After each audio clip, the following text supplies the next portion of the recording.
Good morning students.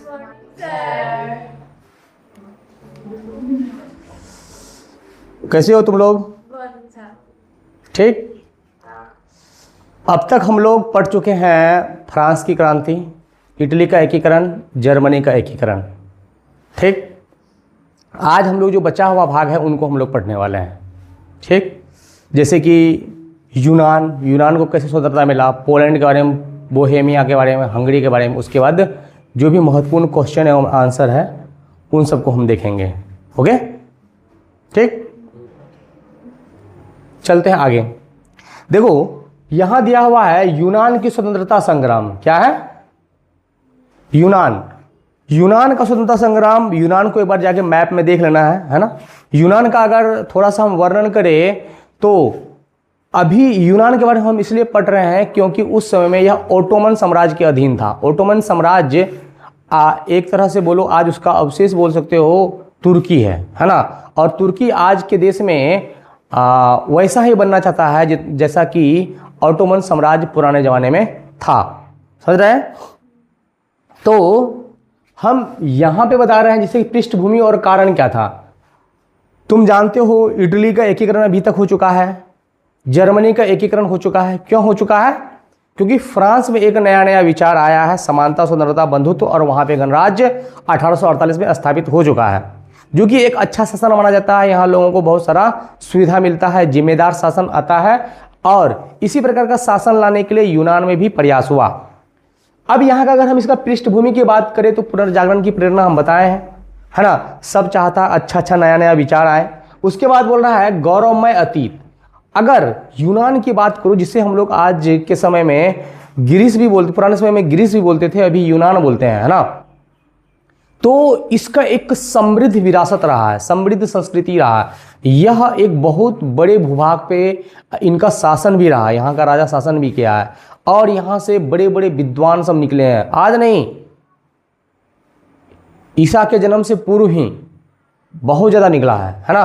तो मतलब यहाँ पे एक ऐसा दार्शनिक निकला है जिसका ज्ञान का प्रसार पूरा विश्व में भी हुआ है। ठीक है ना। और अगर कोई भी आदमी तुम देखते होगे हमारे समाज परिवार में जॉब ले लेता है, प्रतिष्ठित होता है, पढ़ा लिखा रहता है, उससे अपने आप को लोग जोड़ता है कि हमारा परिवार क्या ऐसा है, या उनका पूर्वज भी कहीं अगर गौरवशाली रहा था, उसका अतीत गौरवशाली है, तो वो जोड़ता है कि मेरा दादा परदादा ये था। ऐसा होता ना, हम खानदानी है, ऐसा बोलता है नहीं।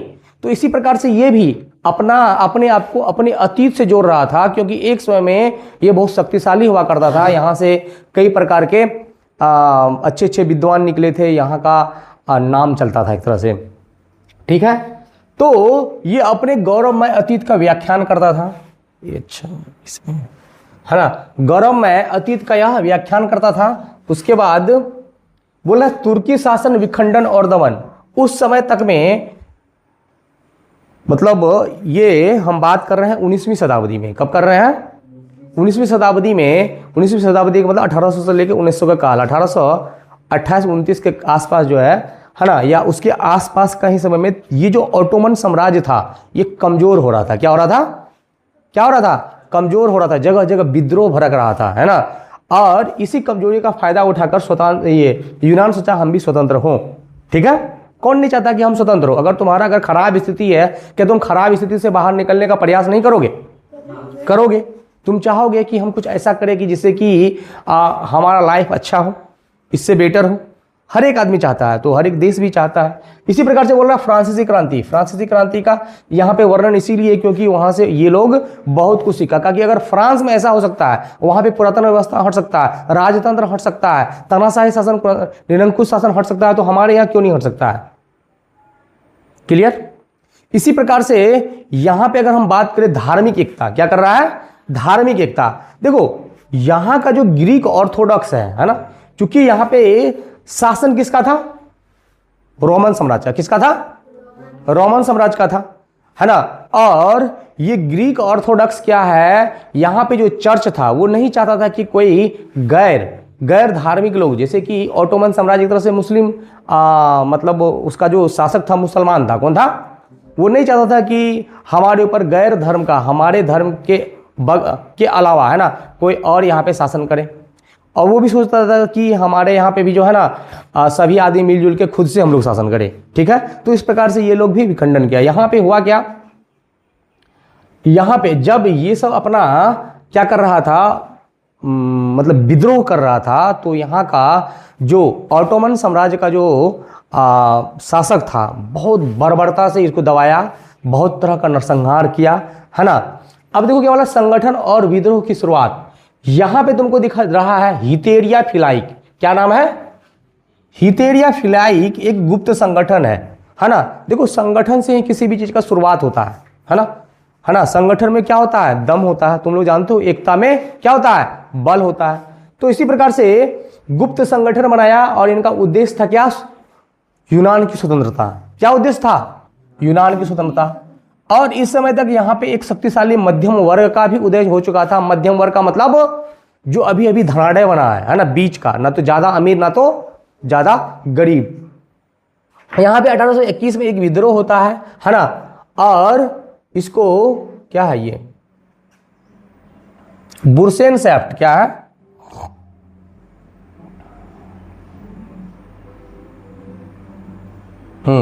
बुरसेनशैफ्ट जो है यहाँ पे ये जो तुमको अगर दिख रहा है, ये एक छात्र संघ का नेता है। क्या है? तुम जानते हो छात्र में क्या होता है? बहुत तो शक्ति होता है। अगर छात्र कोई, क्योंकि छात्र युवा होता है, क्या होता है? और युवा लोग क्या होता है? शक्तिशाली होता है। अगर उसका एक संगठन बन जाए तो उनका बात माना जाता है। तो और वो लोग क्या होता है? शिक्षित भी होता है, अपना बात मनवा सकता है ना। तो इसी प्रकार से इन लोगों ने भी अपना क्या किया? योगदान दिया। अब बोल रहा है अलेक्जेंडर चिपसिलाटी, ये भी यहाँ का क्या था? एक प्रकार का नेता था। समझा कि नहीं? नेता था, या मतलब तुम बोल सकते हो स्वतंत्रता आंदोलन का को बढ़ाने वाला स्वतंत्रता कर्मी, है ना। अब देखो यहाँ पे इस तरह से होते होते इसको कब स्वतंत्रता मिल गया? 1832 में। कब मिल गया? बस इतना ही, ज्यादा यूनान के बारे में दिया नहीं है, जितना दिया हम उतना ही पढ़ेंगे, ठीक है। क्लियर? इसी प्रकार से हंगरी क्या हो गया?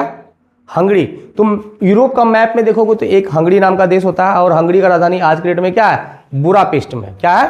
हंगरी का राजधानी क्या है? बुडापेस्ट है ना। तो इसका अगर पृष्ठभूमि को तुम देखो, हंगरी पे किसका प्रभुत्व था? ऑस्ट्रिया का। किसका था? ऑस्ट्रिया के बारे में हम लोग पढ़ चुके हैं। कब? फ्रांस की क्रांति में भी देखे हैं हम ऑस्ट्रिया। ऑस्ट्रिया का चांसलर कौन था? मैटरनिक। कौन था? मैटरनिक।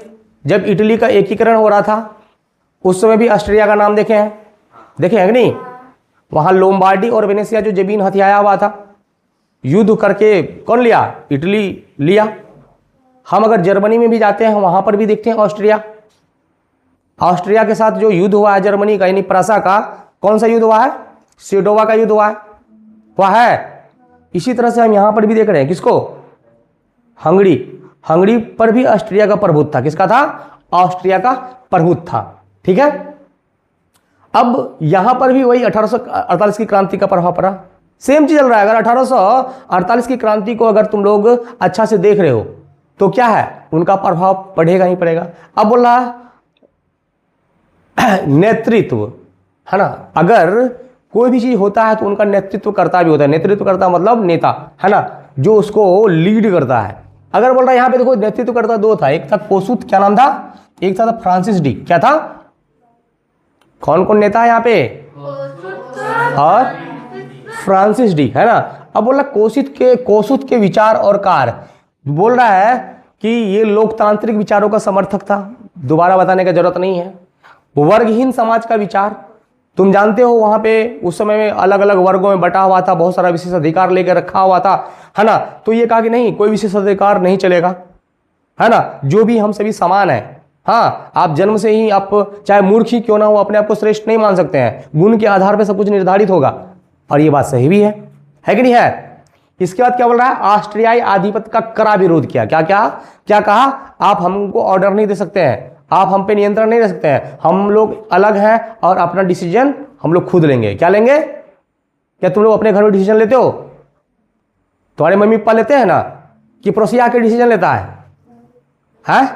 मम्मी पापा लेता है। क्या खाना बनना है, क्या हमसे पूछोगे? क्या पड़ोसिया से पूछ के बताओगे? नहीं। अगर बोलेगा तुमको यही खाना नमक रोटी तो कैसा लगेगा? अच्छा लगेगा। अगर बार बार अगर टोकेगा तो क्या लड़ मारोगे, लड़ाई होगा ना। तो इसी प्रकार से यहां पर भी हो रहा था, हंगरी के साथ भी हो रहा था। अब बोल रहा है परिणाम, क्या बोल रहा है? परिणाम। अच्छा, इसका परिणाम क्या हुआ? अंतिम में हंगरी को राष्ट्रीय अस्मिता प्रदान किया गया। और देखो ये सफलता 31 मार्च 1848 के बाद जो है इसको कुछ सफलता मिला, जैसे कि स्वतंत्र मंत्रिपरिषद इसको दिया गया, है ना। प्रेस का स्वतंत्रता। अच्छा, प्रेस का मतलब क्या होता है? पत्रकार से, है ना। पत्रकार मतलब जो अपने विचार को अगर फैलाता है किसी भी माध्यम से तो उस विचार को क्या है, कोई दबाए ना। बात समझा कि नहीं? तो कहा कि नहीं आप कुछ भी लिख पढ़ सकते हैं, यहां तक कि हम लोग क्या भी प्रेस का स्वतंत्रता है। हम लोग यहां तक कि प्रधानमंत्री के भी विपक्ष में बोल सकते हैं, मुख्यमंत्री के विपक्ष में बोल सकते हैं। देखा है फेसबुक में बहुत सारा तुम देखा होगा, बड़ा बड़ा लीडर को भी लोग गरिया देता है ना। हाँ, उसके खराब, उसके अगेंस्ट में भी बोलता है ना। तो ये क्या है, हम लोगों का अभिव्यक्ति का स्वतंत्रता है। क्या है? हम लोग अपना विरोध प्रकट कर सके। हाँ, लेकिन उसमें भी कंडीशन है, विरोध ऐसा ना करे देश का राष्ट्रीय एकता और अखंडता संप्रभुता को नुकसान हो जाए। अगर ऐसा बोलेगा, ऐसा विद्रोह भड़काएगा जिसमें हिंसा भड़क जाए, वहां पे क्या हो गया, राजद्रोह का मुकदमा लग जाएगा 124 से। पहले था भारतीय मतलब आईपीसी में था, अब तो भारतीय दंड संहिता अनुसार 152 है ना।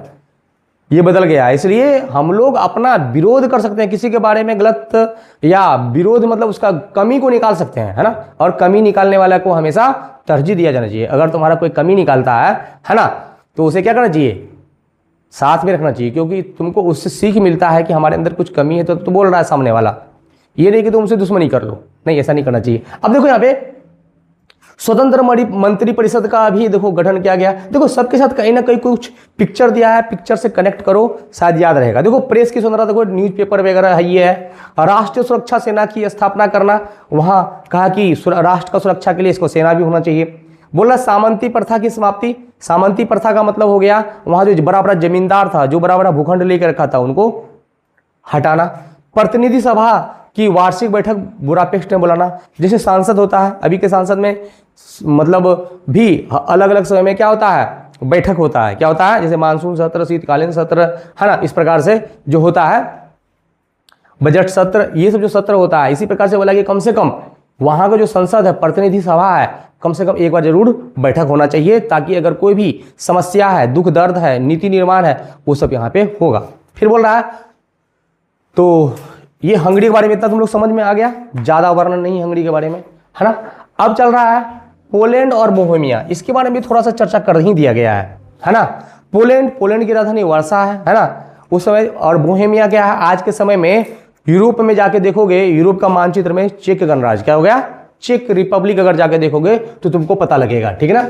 आगे हम अगर देखें तो बोल रहा है कारण, क्या बोल रहा है, पोलैंड में जो है ये राष्ट्रवादी भावना और 1830 ईस्वी की क्रांति के प्रभाव कारण रूसी शासन के विरुद्ध विद्रोह। मतलब पोलैंड पर एक तरह से कहो प्रभाव किसका था, रूस का। किसका था? और अभी भी हम देखें हंगरी पे किसका था, ऑस्ट्रिया का। किसका था? और अभी भी हम देखें यूनान पे किसका था, ऑटोमन साम्राज्य। यूनान पे किसका था, ऑटोमन साम्राज्य का। किसका?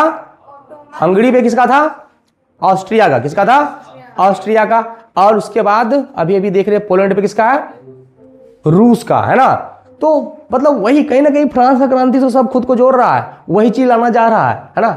अब बोल रहा है कूटनीतिक विफलता, बोल रहा है अब ये लोग दो कूटनीतिक विफलता का मतलब ये हो गया कि उसके साथ, रूस के साथ मिल बांट के सोचा होगा कि हमको स्वतंत्रता वगैरह मिले, कुछ सहूलियत मिले, ऐसा नहीं मिला होगा। तो बोला पोलैंड के उदारवादी को इंग्लैंड तथा फ्रांस में से कोई सहायता नहीं मिल सकी। मतलब पोलैंड का लोग को उस समय में जो फ्रांस और इंग्लैंड में जो अच्छा अच्छा विचार, उदारवादी सब विचार मिल रहा था, चल रहा था, वो उसको कोई उनका सहायता नहीं मिल पाया, ठीक है ना।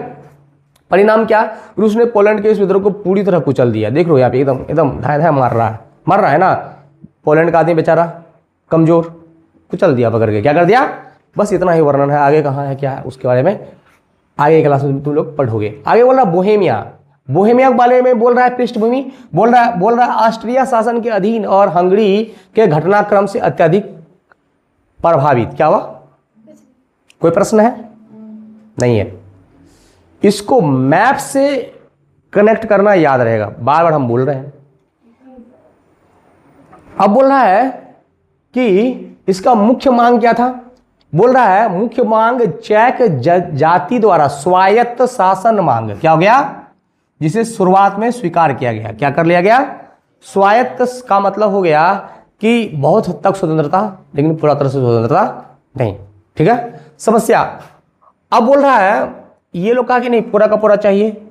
आंदोलन का स्वरूप क्या हो गया? अचानक हिंसक हो गया। परिणाम क्या हो गया? ऑस्ट्रिया द्वारा क्रांतिकारियों को सख्ती से दमन किया गया और इसकी उपलब्धियां अस्थायी न रह सकी। मतलब इस क्रांति को भी कुचल दिया गया। किसके द्वारा कुचल दिया गया? ऑस्ट्रिया के द्वारा। किसके द्वारा कुचल दिया गया? ऑस्ट्रिया के द्वारा, है ना। और पोलैंड में जो क्रांति चल रहा था किसके द्वारा कुचल दिया गया? किसके द्वारा? पोलैंड में जो चल रहा है आंदोलन चला था, तो किसके द्वारा कुचल दिया गया? पोलैंड में रूस के द्वारा कुचला गया। और अभी अभी बोहेमिया में किसके द्वारा कुचला गया? किसके द्वारा? ऑस्ट्रिया के द्वारा। क्या हो गया? ऑस्ट्रिया के द्वारा। ठीक है ना, ठीक।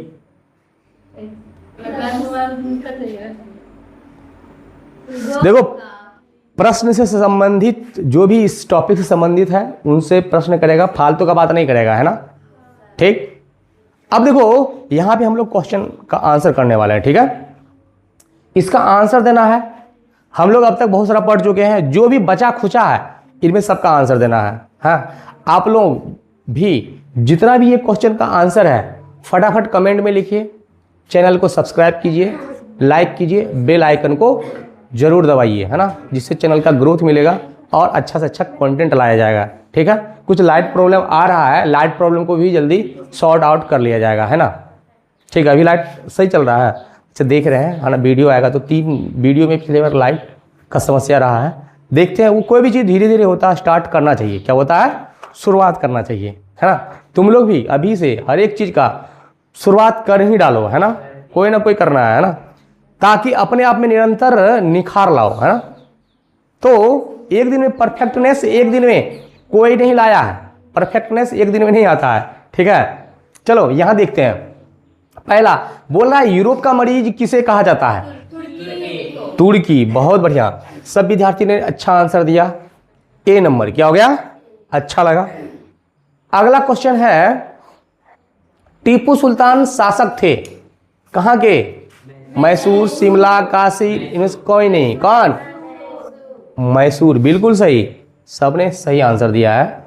उसके बाद जेनेवा की संधि कब हुई? 1954। जेनेवा की संधि कब हुई? 1954। देखो जेनेवा संधि एक है, जेनेवा कन्वेंशन। क्या हो गया? अगर ये संधि की जगह अगर कन्वेंशन आ जाए, क्या हो गया? कन्वेंशन। क्या आ जाएगा? कन्वेंशन। कन्वेंशन का मतलब होता है सम्मेलन, लोग बहुत सारा मिला और मिलके क्या हो गया? किसी भी चीज में निर्णय लिया, है ना, इसी को बोलते हैं कन्वेंशन। दोनों अलग अलग है, कंफ्यूज मत कर देना। अगर कन्वेंशन आएगा तो क्या होगा आंसर इसका? 1864। क्या होगा इसका आंसर? 1864।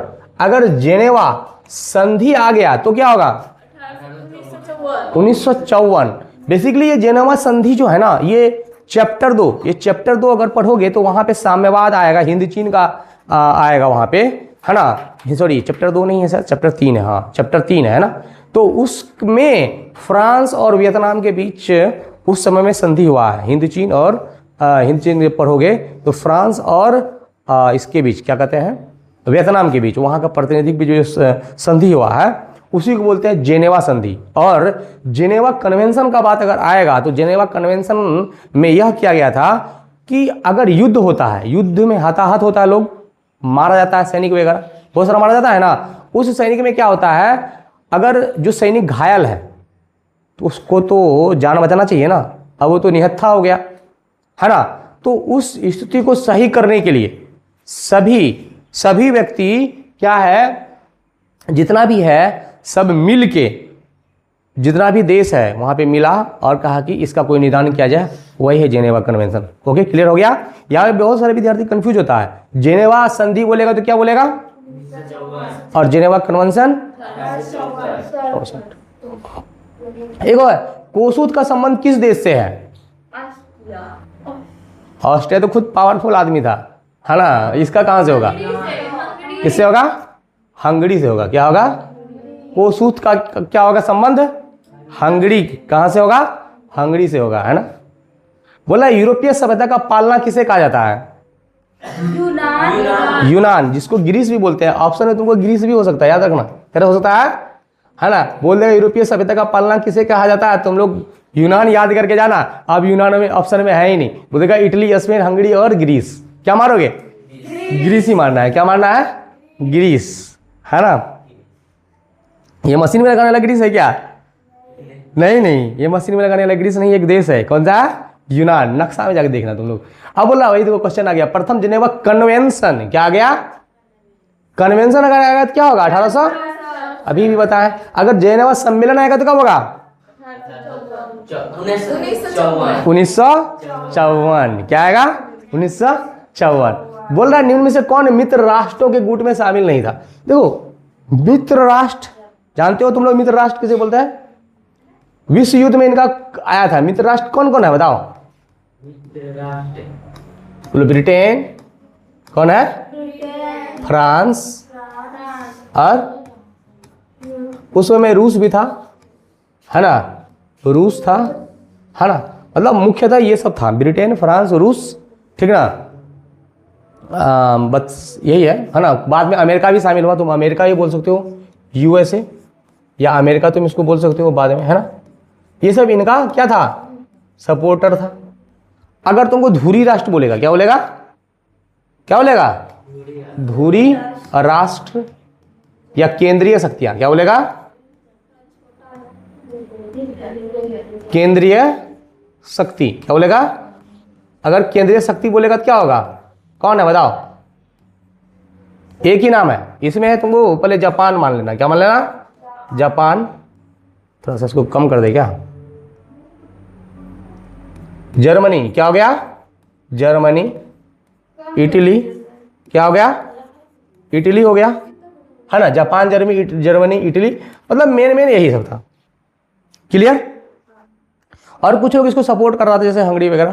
तो यहां पे बोला निम्न से मित्र राष्ट्रों के गुट में शामिल नहीं था। कौन नहीं था? जर्मनी नहीं था, है ना।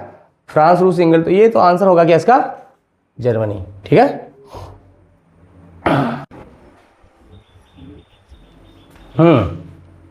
यहां पे अगला क्वेश्चन है 8 नंबर। बोहेमिया निम्न में से किस देश के अधीन था? किसके अधीन था? ऑस्ट्रिया के। किसके अधीन था? ऑस्ट्रिया के अधीन था। फिर अगला क्वेश्चन है पोट्सडम की घोषणा के बाद किसने आत्मसमर्पण किया था? किसने किया था? जापान ने किया था। ठीक है। जापान पे 6 अगस्त 9 अगस्त को परमाणु बम गिराया था अमेरिका के द्वारा, उसके बाद इन्होंने आत्मसमर्पण किया था। याद रहेगा पोट्सडम, है ना। फिर अगला है ब्रेस्ट लिटोवस की संधि किस देशों के बीच हुई थी? किसके बीच हुई थी? रूस और जर्मनी के बीच में ही हुआ था। किसके बीच में हुआ था? रूस और जर्मनी के बीच में हुआ था। युद्ध के समय में बीच में ही रूस को युद्ध से हटना था, है ना। उसके बाद जो है इटली था, जर्मनी। अब देखो यहां से एमसीक्यू खत्म हो गया है। इटली था, जर्मनी। अब यहां पे लघु उत्तरीय प्रश्न है, हम इनको देखते हैं। बोला इटली तथा जर्मनी के एकीकरण में ऑस्ट्रिया की भूमिका क्या थी, है ना। यहां पे बोल रहा है इटली तथा जर्मनी के एकीकरण में ऑस्ट्रिया की भूमिका क्या थी। ये तो विरोध करने वाला था ना। अब क्या होगा इनको हम देखते हैं। ये 2013 और 2020 में ये क्वेश्चन आ चुका है और थोड़ा सा अलग मतलब इधर उधर करके आता है प्रश्नों का। देखो यहाँ पे बोला इटली तथा जर्मनी के एकीकरण में ऑस्ट्रिया एक बड़ी बाधा था। क्या था? शुरू से ही बताते आ रहे हैं, है ना। बोला ऑस्ट्रिया इटली के कई क्षेत्रों पर शासन करता था। क्या करता था, है ना। जैसे तुमको बताया था इटली का कौन सा क्षेत्र में शासन करता था? लोम्बार्डी और वेनेशिया। बताए थे, डिटेल से याद करो, है ना। और करता था और नहीं चाहता था कि इटली का एकीकरण हो। इसी तरह जर्मनी के मामलों में भी ऑस्ट्रिया का प्रभाव बना हुआ था। वह जर्मनी के राज्यों के एकीकरण का विरोध करता था ताकि उसका जर्मनी पर वर्चस्व बना रहे। ओवरऑल इसका सारांश है कि वह इटली और जर्मनी के ऊपर अपना प्रभाव बनाए हुए रखना चाहता था, जिस कारण से क्या है, वो नहीं चाहता था कि वो शक्तिशाली हो। ठीक। वर्चस्व का मतलब हो गया कि अपना बात मनवाने वाला, है ना, शक्तिशाली। अगर तुम कमजोर रहोगे तो मेरा बात मानोगे, है कि नहीं। कमजोर नहीं रहोगे तो क्या मेरा बात मानोगे? नहीं मानोगे, अपना विवेक से डिसीजन लोगे, है कि नहीं। तो यही चीज है। तो अगला क्वेश्चन है यूनानी स्वतंत्रता आंदोलन का संक्षिप्त विवरण दे। 2014 में ये क्वेश्चन पूछा गया है ना। इसका आंसर देखो, यह दीर्घ उत्तरीय प्रश्न। क्या है? दीर्घ उत्तरीय प्रश्न। देखो बोला यूनानी स्वतंत्रता संग्राम यूरोप के इतिहास में एक महत्वपूर्ण घटना है। कोई भी स्वतंत्रता संग्राम अपने आप में महत्वपूर्ण घटना होता है। बोला प्राचीन काल में यूनान को यूरोपीय सभ्यता का पालना माना जाता था। बताए थे क्यों? क्योंकि पुराने समय में क्या है, इनका बहुत सारा बोलबाला था, है ना, कि तरह से खानदानी टाइप का था ये। हाँ, बहुत सारे विद्वान सब यहां से निकला हुआ था। लेकिन बोल रहा 15वीं शताब्दी में, यानी 1400 से 1500 ईस्वी के काल को बोलते हैं 15वीं शताब्दी। क्या बोलते हैं? 15वीं शताब्दी में यह ऑटोमन, क्या हो गया, यह ऑटोमन साम्राज्य के अधीन था। कहां पे था? ऑटोमन साम्राज्य के अधीन था, है ना। अब बोल रहा है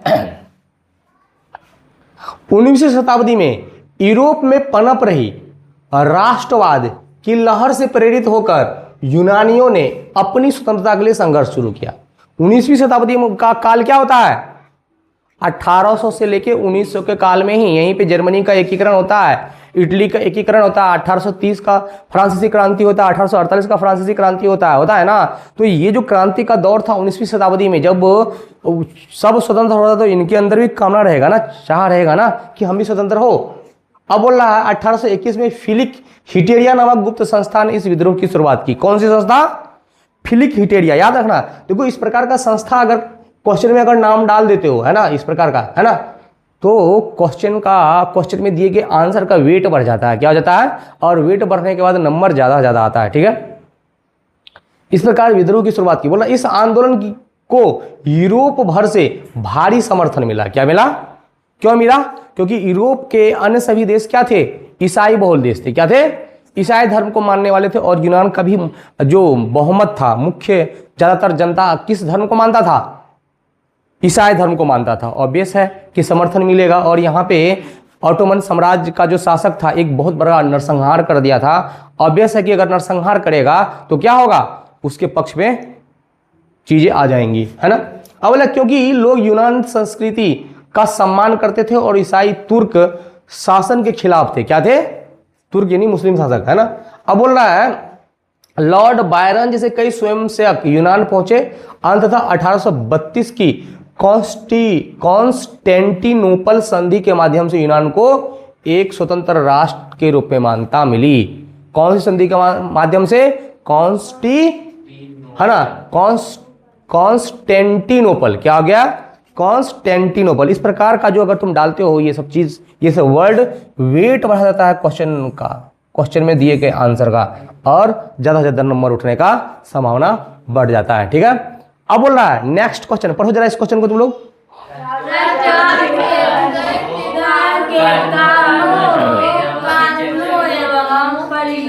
अब बोला कारण भी बताना है, परिणाम भी बताना है। क्या बताना है? राष्ट्रवाद हुआ तो क्यों हुआ? हम काफी अच्छे हम चर्चा कर चुके थे कारण के बारे में, फ्रांसीसी क्रांति में, उस समय समाज के बारे में, सामाजिक आर्थिक धार्मिक राजनीतिक कारण सब वगैरह, है ना। उसके बाद उसका परिणाम भी होगा। देखो कुछ ना कुछ हम लोग चर्चा करेंगे। बोला राष्ट्रवाद के उदय के कारण क्या है? निम्नलिखित है। क्या है? नीचे निम्नलिखित नीचे लिखा बोला फ्रांस की क्रांति और उसकी स्वतंत्रता, समानता और बंधुत्व के विचार। पहला क्या था? क्या था? है ना, उसमें जब स्वतंत्रता, समानता और बंधुत्व का विचार आया है तो एक होने की भावना आएगा। दूसरा, रूसो, वाल्टेयर और लॉक जैसे दार्शनिकों के लेख जिन्होंने बौद्धिक रूप से लोगों को प्रेरित किया। उन्होंने कुछ अपना ऐसा विचार दिया कि पहले लोग जो अपना भाग्य पे भरोसा करता था कि हमारा हो सकता है पुनर्जन्म, पिछले जन्म का कुछ कर्म है जो कि हमारा जिंदगी आज इतना खराब है ना, इस बार अच्छा कर्म करेंगे, अगला बार क्या होगा? अच्छा जिंदगी रहेगा। इनका कहना नहीं, ये सब कुछ नहीं होता है। हम लोग अपने भाग्य का निर्माता स्वयं है ना। हम लोग किसी को शोषण करने नहीं दे सकते। क्या दे सकते? है ना, हम लोग अपने मन से चलेंगे। हमारे खुशी से होगा तो कुछ होगा, नहीं तो नहीं होगा, है ना। हमको कोई शोषण क्यों करेगा? बात समझा? तो ये चीज, ये सब खूब लिखा और लोग सब पढ़ा। उस समय विश्वविद्यालय सब खुला, स्कूल सब में लोगों को शिक्षा दिया गया था, है ना। लोग इसी प्रकार से विचार से क्या हो गया, मतलब एक जगह से दूसरी जगह विचार फैला। अब बोल रहा है औद्योगिकरण के परिणाम स्वरूप एक नए मध्यम वर्ग का उदय और एकीकृत बाजारों की आवश्यकता। उस समय तक में क्या हो गया था? भौगोलिक खोज हुआ था, अलग अलग जगह जाके यहाँ का लोग औपनिवेश स्थापित किया था, मतलब अलग अलग राज्य पे क्या हो गया, देश पे अधिकार किया था। व्यापार से इसको काफी ज्यादा मुनाफा हुआ था, है ना, और काफी अमीर भी बना था। अमीर हो जाना नहीं, आदमी का सबसे पहला ख्वाहिश क्या होता है? कुछ पैसा जैसा कमाना, है ना। जब पैसा आ जाता है तो क्या चाहता है? इज्जत, प्रतिष्ठा, शोहरत, है कि नहीं। ये लोग के पास, इन लोगों के पास काफी ज्यादा पैसा आ चुका था, लेकिन इज्जत प्रतिष्ठा कुछ ज्यादा था नहीं। राजा, प्रशासनिक अधिकारी और जो होता है सामंत वगैरह से कोई वैल्यू ही नहीं देता था, समझा कि नहीं, कोई वैल्यू नहीं देता, ज्यादा वैल्यू देता ही नहीं था। तो इनका कहना, इन लोगों का सोचना था कुछ ऐसा व्यवस्था हो जिसमें हम लोगों को भी इज्जत प्रतिष्ठा मिले, वही बोल रहा है। और एकीकृत बाजारों की आवश्यकता, एकीकृत बाजार का आवश्यकता मतलब हो गया कि उस समय अगर अलग अलग राज रहेगा तो अलग अलग चुंगी दर रहेगा, अगर अलग अलग चुंगी दर रहेगा तो क्या होगा, सामान महंगा बिकेगा। हम बताए थे, बहुत डिटेल से बताए थे ना। जब तो वो लोग सोचता था कि अगर एक हो जाएगा तो एक चुंगी व्यवस्था रहेगा तो ज्यादा मात्रा में सामान बिकेगा और कोई भी प्रकार का बाधा नहीं उत्पन्न होगा। ठीक है, आगे निरंकुश शासन कहता तो शोषण, जिसने आत्मनिर्णय की इच्छा को बढ़ावा दिया। क्या हो गया, निरंकुश शासन क्या हो गया, मनमाना था। अब तुम बढ़िया से रखा है एकदम कुछ अच्छा सी चीज कि हम किसी दिन इसको उपयोग करेंगे, अब राजा के नजर में आ गया, लेके आना रे, और नहीं लेके जाएगा तो जबरदस्ती लेके जाएगा, समझा कि नहीं। तुम किसी भी एंगल से सोच सकते हो, इस तरह से मनमाना शासन करता था, समझा। अब बोल रहा है, अब बोला आत्मनिर्णय की इच्छा को बढ़ावा दिया। लोग को खराब तो लगता था लेकिन बोल नहीं सकता था, कहा कि अगर व्यवस्था चेंज हो जाएगा, कानून का शासन आएगा तो डर से लोग कुछ नहीं करेगा। अब बोला, अब राष्ट्रवाद के परिणाम निम्नलिखित है। अभी तक क्या था, कारण, अभी क्या है, परिणाम। बोला जर्मनी और इटली जैसे देशों का एकीकरण, क्या हो गया, राष्ट्रवाद की भावना जब आया, जो बहुत सारा देश था तो वो क्या हो गया, इटली और जर्मनीकरण, जर्मनी जो है ना एक हो गया। क्या हो गया, पहला परिणाम तो यह है। ऑस्ट्रिया हंगरी और ओटोमन जैसे बहुजातीय साम्राज्यों का विघटन, तुम जानते हो उसमें ऑस्ट्रिया हंगरी ये सब जो मिला गया क्या है, बहुत ही शक्तिशाली क्या था देश था, है ना। ओटोमन साम्राज्य भी बहुत ही शक्तिशाली था, इनका पतन हुआ, विघटन हुआ। आगे बोल रहा है राष्ट्र राज्यों के प्रमुख राजनीतिक संगठनों के रूप में उदय। क्या हो गया, वहां का जो भी राष्ट्र राज्य था, है ना, और वहां पे बहुत सारा राजनीतिक संगठन अस्तित्व में आया और उन्हीं के माध्यम से वो सत्ता चलाता था। आगे बोल रहा है प्रतिस्पर्धी साम्राज्यवाद और सैन्यवाद को बढ़ाना। क्या हो गया, जिसने अंततः प्रथम युद्ध जैसे संघर्षों को जन्म दिया। जैसे यहाँ का अगर देश शक्तिशाली हुआ, अलग अलग उपनिवेश स्थापित किया, अब अलग अलग देश में जो उपनिवेश स्थापित कर रहा था वो चाहता था हम ज्यादा तो हम लेंगे। है राष्ट्रवाद आधुनिक विश्व की राजनीतिक जागृति का प्रतिफल किस प्रकार है, विवेचना करें। 2025 में ये प्रश्न आया है, इनका उत्तर है। सबसे पहली बात, प्रश्न है क्या, प्रश्न है राष्ट्रवाद आधुनिक विश्व मतलब आज का विश्व की राजनीतिक जागृति का प्रतिफल है। मतलब आधुनिक विश्व में लोग अंदर एक राजनीतिक जागृति आया, मतलब एक भूगोल के आधार पे अपने आप को राजनीतिक रूप से एक महसूस करना, ना केवल भूगोल, संस्कृति, इतिहास, इन सब के आधार पे। अब बोल रहा है इन्हीं का जो परिणाम है ना वो राष्ट्रवाद है ना। किस प्रकार है, विवेचना करें मतलब वर्णन करें, बताइए। बोल रहा है राष्ट्रवाद आधुनिक विश्व की राजनीतिक जागृति का एक गहरा परिणाम है। मध्यकाल के बाद जब यूरोप में पुनर्जागरण और सुधार आंदोलन हुए, मध्यकाल जब बीता, नया नया विचार आया, पुनर्जागरण हुआ, नई भौगोलिक खोजें हुई, वहाँ का यूरोपीय समाज में तर्क शक्ति का आभास हुआ, वो अंधविश्वास पे प्रश्न करने लगे, तो उनके बाद बोल रहा है सुधार आंदोलन हुए। मतलब जो चीज़ गलत था उन पे सुधार का बात चलाया गया और बहुत कुछ सुधारा भी गया और समय के साथ सुधरा भी। तो लोगों की सोच बदली और तार्किकता का विकास हुआ। तार्किकता का मतलब सभी लोग किसी भी चीज को बिना देखे समझे ही मानने से इनकार कर दिया, है ना। तो इसी तरह से हम बोल सकते तार्किकता का विकास हुआ। इसके बाद प्रबोधन युग ने अधिकारों, स्वतंत्रता, समानता के विचारों को फैलाया। ज्यों ज्यों ज्ञान का विकास हुआ, लोगों में समझ विकसित हुआ, लोग प्रेस का वहाँ पे विकास हुआ, लोग प्रश्न करने लगे, अपने जीवन को अच्छा बनाने के लिए प्रयासरत हुए, तो ये नवीन विचार का फैलाव हुआ जिसने पुरानी निरंकुश व्यवस्थाओं को चुनौती दी। पहले का जो शासन व्यवस्था था उनको बदलने की मांग की। अब बोल रहा फ्रांसीसी क्रांति ने स्वतंत्रता, समानता और बंधुत्व के नारों के साथ राष्ट्रवाद की भावना को संगठित शक्ति में बदल दिया। हम सभी जानते हैं, इससे पहले हम पढ़ा चुके हैं कि फ्रांस की क्रांति कब हुई। 3 मुख्यतः क्रांति आया, नवीन विचार आया, वहाँ पे बहुत सारा समानता, स्वतंत्रता, बंधुत्व, और अल्टीमेटली 1848 की क्रांति के बाद वहाँ पे गणराज्य स्थापित हुआ। और देखा देखी इटली का एकीकरण, जर्मनी का एकीकरण और अन्य, चाहे वो यूनान हो, पोलैंड हो, हंगरी हो और अन्य देश, समय के साथ उनमें सुधार हुआ, परिवर्तन हुआ और बहुत कुछ हुआ। बोला इसके चलते कई देश का एकीकरण हुआ। एकीकरण मतलब ये बता दिए, इटली, जर्मनी। और राष्ट्र राज्यों का उदय हुआ। राष्ट्र राज्यों का मतलब उसकी एक भौगोलिक सीमा है, संप्रभुता है, वहाँ के लोगों का एक राजनीतिक अधिकार है, उदय हुआ। एक नए राजनीतिक संगठन के रूप में हुआ। तो इस प्रश्न का उत्तर ये है। अब अगला प्रश्न है राष्ट्रवाद। ये जो यहाँ से स्टार्ट होता है ये सभी हमारे बुक में है ना। बुक का भी प्रश्न जानना जरूरी है, ये कब आ जाए कहा नहीं जा सकता। यहाँ पे राष्ट्रवाद क्या है, 60 शब्दों में उत्तर दें। लघुत्तरीय प्रश्न अक्सर 60 शब्द में ही मांगा जाता है। बोला राष्ट्रवाद एक ऐसी भावना है जो किसी समुदाय को साझा इतिहास, संस्कृति, भाषा या भूगोल के आधार पर एकजुट करती है। हम इनसे पहले भी राष्ट्रवाद के बारे में फर्स्ट क्लास का फर्स्ट स्लाइड में ही बता चुके हैं। राष्ट्रवाद का मतलब होता है एक होने की भावना। और यहाँ पे कुछ तय कर दिया है इसका आयाम, जैसे इतिहास, संस्कृति, भाषा, भूगोल, इनके आधार पे एकजुट करती है। यह अपने राष्ट्र के प्रति प्रेम, निष्ठा और गौरव की भावना है ना।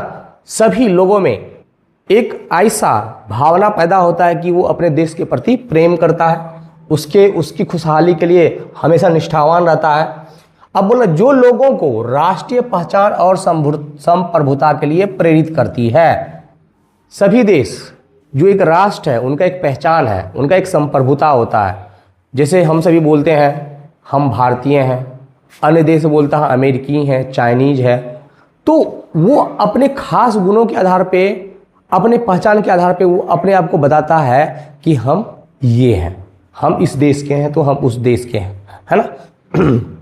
यह अपने देश को सर्वोपरि मानने और उसके हितों की रक्षा करने की भावना की विचारधारा, मतलब अपने देश को सर्वोपरि वो निरंतर अथक प्रयास करता है कि हमारा देश इस तरह से संप्रभु हो ताकि किसी प्रकार का डिसीजन ले और इसका उन्नति हमेशा होता रहे। अगला प्रश्न है मैटरनिक युग क्या है, 60 शब्दों में उत्तर दें। मैटरनिक युग हम सभी जानते हैं वियना सम्मेलन हुआ था 1815 में, जिसकी अध्यक्षता ऑस्ट्रिया के चांसलर मैटरनिक ने किया था। और उसके बाद 1815 के बाद से 1848 का युग, जब फ्रांस में 1848 की क्रांति हुई थी, इस कालखंड को हम लोग मैटरनिक युग मानते हैं। मतलब उन्हीं के बारे में बोला मैटरनिक युग है क्या। अब बोल रहा है मैटरनिक युग यूरोपीय इतिहास का वह कालखंड है, मतलब समय, जो 1815 के वियना कांग्रेस से लेकर 1848 की क्रांतियों तक फैला है। मतलब यही काल है, 1815 से 1848 का काल फैला है। इस दौरान ऑस्ट्रिया चांसलर मैटरनिक का यूरोपीय राजनीति पर गहरा प्रभाव था। मतलब ये पुरातन व्यवस्था को लादे हुआ था, प्रतिक्रियावादी था, वो नए विचार को नहीं फैलना देना चाहता था, यही इसका मतलब हुआ। इस युग की मुख्य विशेषता रूढ़िवाद का मतलब जो जैसा है वो वैसा ही रहे, वही सर्वोपरि है, उसमें कुछ बदला नहीं जा सकता है। निरंकुश शासन, मनमाना शासन, जनता के प्रति प्रशासनिक रूप से, राजनीतिक रूप से, मतलब जनता किस स्थिति में है उसकी भलाई को ध्यान ना देना, अपना ही भलाई सोचना, हम निरंकुश शासन यानी मनमाना शासन बोल सकते हैं, का समर्थन। और उदारवादी तथा राष्ट्रवादी आंदोलनों का दमन। उदारवादी मतलब जो जनता के शासन को सपोर्ट करते थे, नए नए विचारों को लाने का प्रयास करते थे। इन सभी आंदोलन, जो भी आंदोलन करने का प्रयास किया, उनको बुरी तरह से कुचला गया ताकि यूरोप में पुरानी व्यवस्था बनाए रखी जा सके। यही है मेटरनिक युग। आई होप आप सभी को क्लियर हो गया होगा। अच्छा लग रहा होगा तो इसे लाइक कीजिए, सब्सक्राइब कीजिए और बेल आइकॉन पर प्रेस कीजिए। अगला जो क्वेश्चन है ये सभी हमारे बुक में है ना, ये आ भी सकता है एग्जाम में, हमें इनके लिए तैयार रहना चाहिए। अगला बोल रहा है विलियम एक के बगैर जर्मनी का एकीकरण बिस्मार्क के लिए असंभव था, कैसे? कह रहा है वहां को जो राजा था जर्मनी का विलियम एक, उनके बगैर जर्मनी का एकीकरण कैसे असंभव था, है ना। अब बोल रहा है विलियम प्रथम ने बिस्मार्क को प्रधानमंत्री नियुक्त किया। हम सभी जानते हैं क्या नियुक्त किया बिस्मार्क को? प्रधानमंत्री नियुक्त करके उन्हें पूर्ण स्वतंत्रता और विश्वास दिया, है ना। बिस्मार्क की आक्रामक कूटनीति और सैन्य अभियान को राजा का प्रत्यक्ष समर्थन का था। उनका कहना था कि आप इस माध्यम से किसी भी रूप में जर्मनी का एकीकरण कीजिए, चाहे वो कूटनीतिक माध्यम हो, चाहे सैनिक माध्यम हो। उनको एक तरह से कहने का मतलब है कि फुल छूट दिया गया, है ना। विलियम प्रथम की सहमति के बिना बिस्मार्क के लिए जर्मनी के एकीकरण के लिए आवश्यक निर्णायक युद्धों की योजना बनाना और क्रियान्वित करना असंभव था। अगर, क्योंकि एक तरह से वहां का राजा ही पावर में था और राजा में ही शक्ति समाहित था, और एक तरह से ये जो विलियम है इनका ये मानना था कि राजा के ही अधीन ही जर्मनी का एकीकरण हो सकता है। तो इस स्थिति में इन्होंने पहले से ही अपना तैयारी शुरू कर दिया था, रक्त एवं लौह की नीति अपनाया, अनिवार्य सैन्य सेवा लागू किया। इन सब चीज़ों को हम पहले भी चर्चा किए हैं कई स्लाइड में। ये अंतिम स्लाइड है, अंतिम वीडियो है, इससे पहले अगर आप जाएंगे तो देख पाएंगे और समझ पाएंगे, इसलिए पिछला वाला वीडियो देखना और समझना आसान है। थोड़ा वहाँ पे लाइट कंडीशन के कारण थोड़ा सा क्वालिटी थोड़ा सा गड़बड़ाया, ज़्यादा नहीं, तो आप वहाँ पे देख सकते हो, उसको इग्नोर कर सकते हैं। यहाँ पे बोल रहा है जुलाई 1830 की क्रांति का विवरण दे 150 शब्दों में। 150 शब्द अगर आया तो समझ जाइए ये कौन सा प्रश्न है। ये हो गया आपका दीर्घ उत्तरीय प्रश्न। कौन सा प्रश्न हो गया? ये हो गया दीर्घ उत्तरीय। ये दीर्घ उत्तरीय में क्या है? बोला जुलाई 1830 की क्रांति का विवरण दे, तो ये तो हो गया। बोला जुलाई 1830 की क्रांति फ्रांस में हुई, एक महत्वपूर्ण घटना थी। इस क्रांति का मुख्य कारण राजा चार्ल्स दसम की निरंकुश नीतियां थी। निरंकुश का मतलब मनमाना, जिन्होंने प्रेस की स्वतंत्रता मतलब पत्रकारिता, है ना, प्रेस की स्वतंत्रता पर प्रतिबंध लगा दिया, जनता को अपने विचारों को प्रकाशित करने में प्रतिबंध लगा दिया, बोल नहीं सकता, सभा नहीं कर सकता, विरोध नहीं कर सकता, इन सब पे वो काफ़ी प्रतिबंध लगाया था। और संसद को भंग कर दिया, और पेरिस की जनता ने इस तानाशाही के खिलाफ विद्रोह कर दिया, जिसे 3 गौरवशाली दिन कहा गया।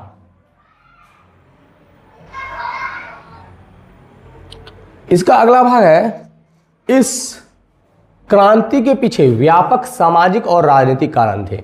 कोई भी क्रांति होता है निश्चित रूप से कई कारण होते हैं, यहाँ बताया गया सामाजिक और राजनीतिक। वो वैसे भी अगर हम कोई भी प्रश्न का उत्तर लिखना शुरू करते हैं तो हमें 4-5 पॉइंट ध्यान देना ही चाहिए। अगर इसको लिख डालें और इसी के आधार पे अपना उत्तर अगर हम सेट करें तो हमारा किसी भी प्रश्न का उत्तर कम से कम सामाजिक अध्ययन में तो बन ही जाता है। जैसे सामाजिक, आर्थिक, राजनीतिक, सांस्कृतिक, धार्मिक, बौद्धिक, इनके ही आधार के इसी के इर्द गिर्द हर एक प्रश्न का लेवल घूमता है। चाहे कोई भी सब्जेक्ट क्यों ना हो, चाहे वो इतिहास हो, भूगोल हो, नागरिक शास्त्र हो, सबका उत्तर वहीं से आ जाता है। बस यही 5-6 पॉइंट को जानिए और इन्हीं के आधार को जोड़ते हुए आंसर दीजिए। यहीं पे बोल रहा है राजनीतिक क्रांति, बोला बुजुर्गा वर्ग राजनीतिक सत्ता में अपने हिस्सेदारी बढ़ाना चाहता था, लेकिन चार्ल्स दसम लगातार पुरानी व्यवस्था को बहाल करने का प्रयास कर रहा था। बुजुर्गा वर्ग का मतलब मध्यम वर्ग टाइप का है ना, बोला, जिसमें कैथोलिक चर्च का प्रभाव बढ़ना और अभिजात वर्ग के विशेषाधिकार को फिर से लागू करना। हम बताए थे वहां पे प्रथम स्टेट्स, द्वितीय स्टेट्स का प्रभाव था इन पहले 1789 की फ्रांसीसी क्रांति के पहले बहुत ज़्यादा प्रभाव था। वो उन्हीं व्यवस्था को पुनः लाना चाहता था, यही था इनका कार्य। और जब राजा ने जुलाई अध्यादेशों के द्वारा प्रेस पर प्रतिबंध लगाया, पत्रकारिता पर, और संसद को भंग कर दिया तो जनता का आक्रोश भड़क उठा। इसके बाद पेरिस की सड़कों पर बैरिकेड्स खड़े कर दिए गए, भयानक संघर्ष हुआ। इस क्रांति के परिणाम स्वरूप चार्ल्स दसम को गद्दी छोड़नी पड़ी और लुई फिलिप को फ्रांस का नया राजा बनाया गया।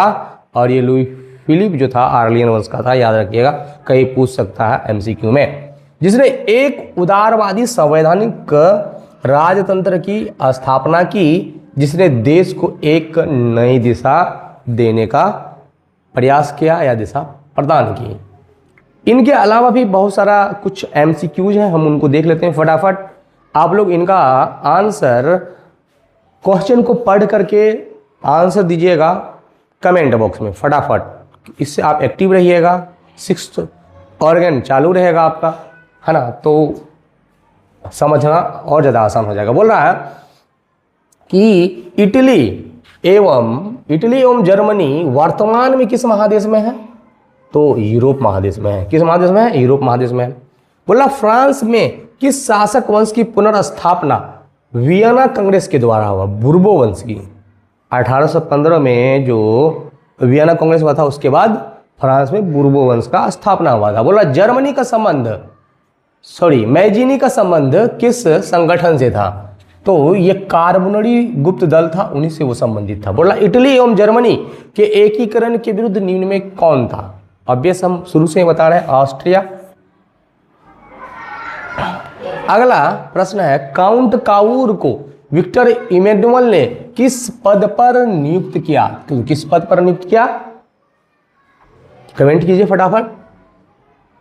इसको, काउंट काउर को विक्टर इमैनुअल ने प्रधानमंत्री के पद पर नियुक्त किया। इसी प्रकार से है गैरीबाल्डी, पेशी से क्या था? ये गैरीबाल्डी कौन था? गैरीबाल्डी नाविक था जिसने दक्षिणी इटली का एकीकरण किया, है ना। वही काउंट काउर अगर पूछ लिया जाए तो कौन था ऊपर का प्रश्न में? काउंट काउर कौन था? ये प्रधानमंत्री था, ये जर्मनी का, फ्रांसा का था। जर्मनी राइन राज्य का निर्माण किसने किया था? तो नेपोलियन बोनापार्ट ने किया था, है ना। जब फ्रांस में सत्ता संभाला तो यूरोप के कई राष्ट्रों को विजिट किया था। इसमें से राइन राज्य, जर्मनी में जो छोटे छोटे राज्य था उनको मिला करके एक संघ बनाया था, ताकि वहाँ प्रशासनिक व्यवस्था को और अच्छा किया जा सके। बोल रहा जालवेरिन क्या थी? एक संस्था थी, किसकी थी? व्यापारियों की थी। व्यापारी चाहता था कि अगर हम एक रहेंगे, चुंगी कम देना पड़ेगा तो व्यापार का विकास होगा। अगला रक्त एवं लौह की नीति का अवलंबन किसने किया? तो बिस्मार्क किया। किसने किया? बिस्मार्क किया। उसके बाद फ्रैंकफर्ट की संधि कब हुई थी? 1871 में हुई थी। बोल रहा है यूरोप वासियों के लिए किस देश का साहित्य एवं ज्ञान प्रेरणा का स्रोत रहा? तो किसका रहा? यूनान का रहा। अगला 1829 की एड्रियानोपुल की संधि किस देश के साथ हुई? तो तुर्की के साथ हुई थी। किसके साथ हुई थी? तुर्की के साथ में हुई थी। उधर रूस था एक तरफ, एक तरफ तुर्की था, एक तरफ रूस यूनान था। रिक्त स्थानों को भरे। बोल रहा है डैश के युद्ध में ही एक महाशक्ति का पतन और दूसरी महाशक्ति का, जर्मनी का उदय हुआ है, ऑस्ट्रिया। इसी प्रकार से बोल रहा है सेडोवा का युद्ध डैश और डैश के बीच युद्ध हुआ था। सेडोवा का युद्ध ये ऑस्ट्रिया और फ्रांसा के बीच हुआ था। फ्रांसा मतलब आज का जर्मनी। बोला 1848 ईस्वी की फ्रांसीसी क्रांति ने डैश युग का भी अंत कर दिया। मैटरनिक युग कौन सा था? 1815 से 1848 मैटरनिक युग का भी अंत कर दिया।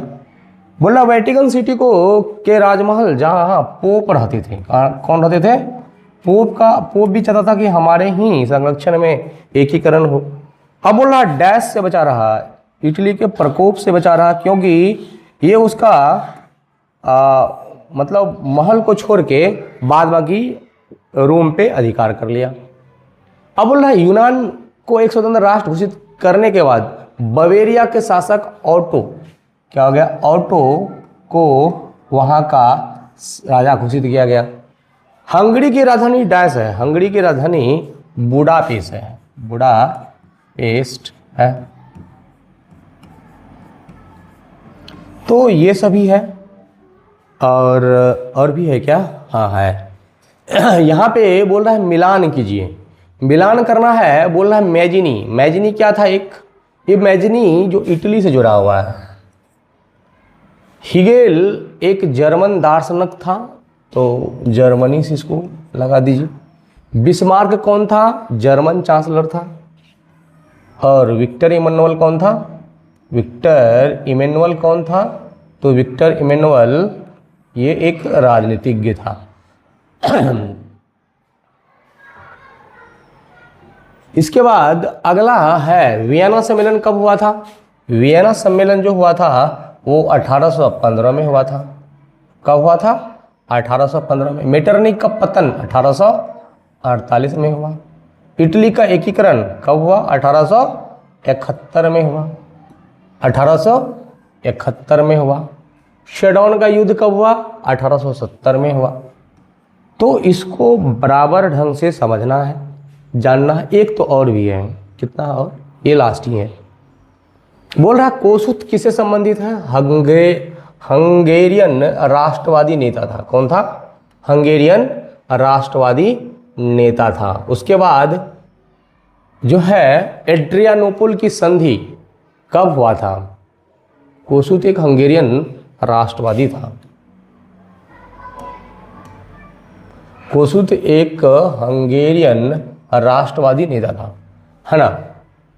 उसके बाद एड्रियानोपुल की संधि कब हुई थी, 1829 में हुई थी। कब हुई थी। और यूनान की स्वतंत्रता कब मिला था, 1832 में यूनान को स्वतंत्रता मिला था। और पोलैंड में आंदोलन कब हुआ था, पोलैंड में आंदोलन 1863 में हुआ था। ये रहा आज का। अब पूरा यूरोप में राष्ट्रवाद खत्म हो गया, पूरा डिटेल्स में इसको बताया गया। अब अगला जो आने वाला है चैप्टर 2 इतिहास का, तो उसको हम लोग पढ़ेंगे समाजवाद एवं साम्यवाद। इसके बाद 3 चैप्टर को छोड़ के हम लोग राष्ट्रवाद चूँकि पढ़ रहे हैं, उसके बाद भारत में राष्ट्रवाद को ही आगे कंटिन्यू किया जाएगा। तो राष्ट्रवाद से संबंधित जितने भी टॉपिक है पहले हम लोग उनको कवर करेंगे।